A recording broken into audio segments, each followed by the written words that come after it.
Mega fans ఎప్పుడెప్పుడా అని ఎదురు చూస్తున్న మెగాస్టార్ 150వ చిత్రం ఖైదీ నెంబర్ 150.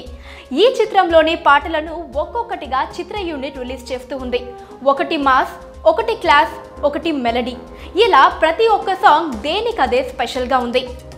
ఇక రీసెంట్గా రిలీజ్ చేసిన నీరు నీరు నీరు రైతు కంట కన్నీరు అనే పాట ప్రతి ఒక్కరి హార్ట్స్ని టచ్ చేసే విధంగా రూపొందించారు దేవిశ్రీ ప్రసాద్.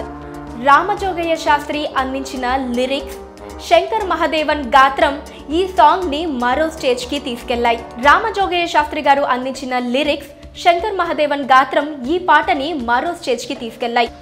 ఎమోషన్స్ కి పర్ఫార్మెన్స్ కి పెట్టింది పేరుగా నిలిచిన చిరంజీవి ఈ పాటలో తన పర్ఫార్మెన్స్ ని ఏ పీక్ లెవెల్లో ప్రజెంట్ చేశారో సినిమా విడుదలయ్యాక చూడాలి. ఇప్పటి వరకు రిలీజ్ అయిన ప్రతి పాట దేనికదే ప్రత్యేకంగా ఉంది. కానీ ఈ పాట ప్రతి ఒక్కరి హృదయాలను టచ్ చేసి రైతు కష్టాలని తెర మీదకి తెచ్చే ప్రయత్నం చేసింది. దీనికి టాప్ తెలుగు టీవీ ఇచ్చే రేటింగ్ 4/5. వీలైతే లైక్, కుదిరితే కామెంట్ పెట్టండి. ఇలాంటి ఇంట్రెస్టింగ్ బ్రేకింగ్ బిగ్ న్యూస్ మాకు తెలిసిన వెంటనే మీకు తెలియజేస్తాం. దీనికి మీరు చేయవలసిందల్లా ఇక్కడ కనిపిస్తున్న సబ్స్క్రైబ్ బటన్ ని నొక్కి సబ్స్క్రైబ్ అవ్వండి. అండ్ ఇంకో విషయం, పక్కనే ఒక గంట సింబల్ కనిపిస్తుంది కదా, దాన్ని నొక్కారనుకోండి మేము చేసే వీడియో అప్డేట్స్, నోటిఫికేషన్స్ అన్నిటితో మీ డివైస్లో వాలిపోతాం.